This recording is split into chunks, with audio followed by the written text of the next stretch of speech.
ينتظر محبين وعشاق مسلسل حكاية ليلى الحلقة 18 من المسلسل بفارغ الصبر.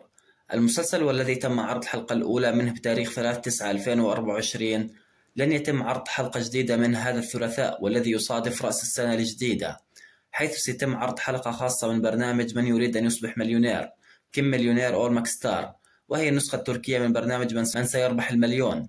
ضيوف الحلقة سيكونان نجمي مسلسل حكاية ليلى براك دينيز وسو بورجو، واللذان يجسدان شخصيتي ماهر وجان فيزا.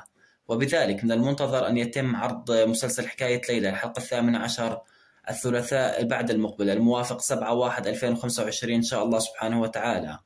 المسلسل يعتبر واحد من أنجح المسلسلات التركية هذا الموسم، ومن أعلاها حصلا لنسب المشاهدات، حيث يحتل المسلسل صدارة مسلسلات يوم الثلاثاء بشكل مستمر تقريبا، ويعتبر واحد من أنجح 10 مسلسلات هذا الموسم. في النهاية شكرا لكم على حسن المتابعة، رجاء الاشتراك في القناة والإعجاب بالفيديو. السلام عليكم ورحمة الله وبركاته.